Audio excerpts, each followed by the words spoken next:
Now, I would like to introduce Mr. Vishal Goyal, who is a psychologist and founder of the Talenty Fix. And- Hello, sir. Should I start? Yes, sir, you can. Okay. So before I start, namaskar to all the respected dignitaries here and all the dear members, participants joining in us. And very heartily congratulations to the organizers who have organized this beautifully. And I believe that creating such spaces to talk about topics that are near and dear to us is very important. Not just physical spaces, but spaces where we can think and talk about these topics. Okay. Before I go forward, it is important to know where I come from. My name is Vishal Goyal, and I have been a corporate trainer regarding specifically of employee mental health and employee wellness. So for the last 3-4 years, I have been working with corporates in establishing the mental well-being for the employees at the workplace specifically. Now, there are certain issues that I have felt in this area and needs to be catered to. But before that, let me compare the present and the past scenario of of the field. Um, if we talk about the situation, let's say 2-3 years back in India, we were looking at the employee health just in terms of physical health, and this is about last before 2-3 years. The focus was on health checkups and physical fitness sessions. Physical fitness, we mean like Zumba sessions, CrossFit sessions for employees. What we have seen in the last 2 years is the rising of mental well-being sessions, options which are related to mental health of employees, specifically, let's say counseling, meditation, yoga, mindfulness, art therapies, or laughter yoga, which are all related to the physical health and the mental health of the employee. These sessions that are organized by the HR departments of the top organizations in India, they usually are about 1 hour session in a week. So you can expect around 2-3 sessions in a week uh, pertaining to different topics happening for the employees at different times. This is the scenario that we are looking at employee wellness right now. The question is why they are organized. The question of why is realized more profoundly in the times of last 2-3 months in the organizations when there has been a shift, a drastic shift in the way we work and in the way we think about the job satisfaction for employees.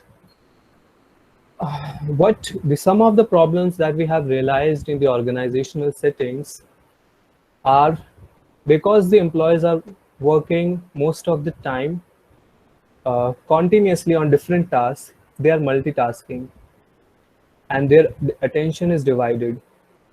So the aspect of distraction and uh, less attention on a particular thing is very low, is very high in the employees, which creates a lot of stress, because when mind is divided into a lot of things, there is a stress at the cognitive level, which we are looking at very highly in the employees or in the workplaces. So we are talking about multi-focus and single focus uh, employee cognitive schedule in a workplace.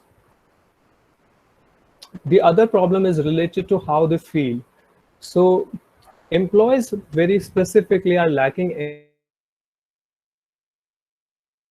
talk about either personal stuff, because at home they are not expected to talk about office, and at office they are not expected to talk about home. So this perception of where they should talk about these things is providing them in an inaccessibility of very crucial spaces to talk about their issues, to have a confidential private space where they can just talk about this and some professional could listen to them. Okay.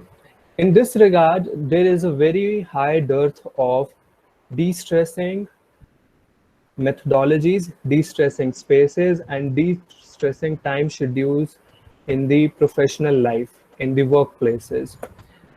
Some of the very top organizations like Google and some other like Adobe are doing have been doing innovative things in the foreign countries, but in India we are still lagging behind, or we can say that we have just started talking about these things.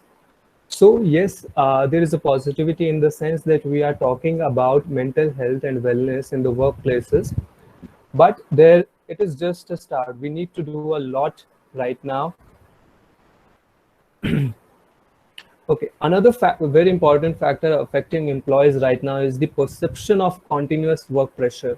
Even if there is no work pressure or deadlines on you as an employee, but if you are working in a place, the context only provides you with a sense and a perception of work pressure and deadlines, which is highly distressing in itself.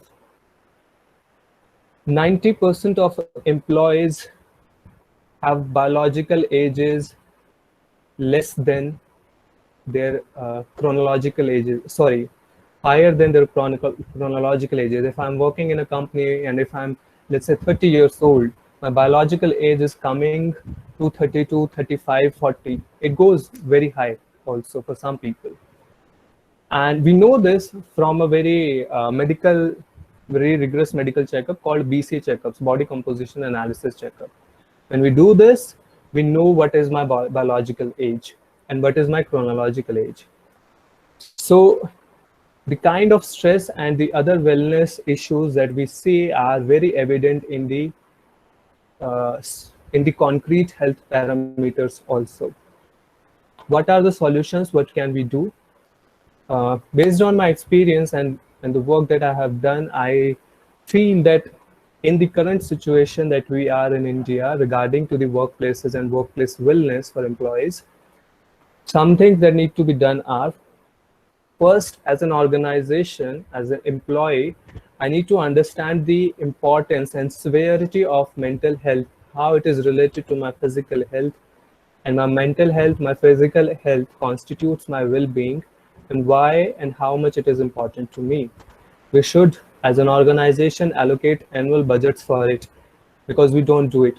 The training department, these wellness departments are the first to go away with when we are cutting the extra expenses on an organizational part. So we know that this is not the most priority for us, but we need to realize that it is important enough for us to allocate a budget for it, an annual budget for it, and an annual calendar for it.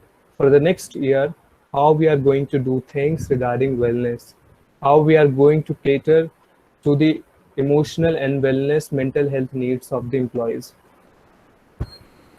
Some organizations, very few organizations which we can count on fingers, have provided some physical spaces for employees in the companies. Let's say a company has a sleeping room in office. Employee can, whenever they feel like sleepy, they can go take a nap, they can lie down there and sleep for 30 to 40 minutes. And other organizations have created meditation and mindfulness spaces, physical spaces in their offices. So creation of such physical spaces not only just illustrates our dedication and determination to ensure the mental well-being and physical well-being of the employees, but also that we are doing something about it. Accessibility to such spaces allows us as an employee to actually go there, to sleep, to meditate, to do some yoga or anything that will help us feel better.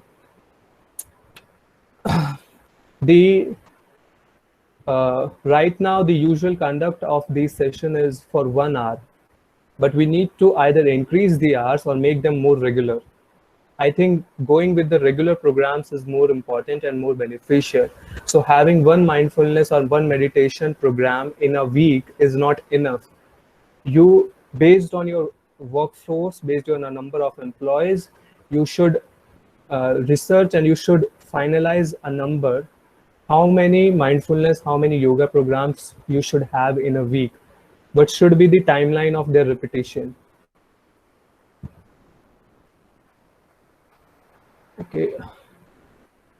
In the last 2 months, there is a new position that is being very highlighted in the HR domain, that is HR wellness coach or HR wellness chief.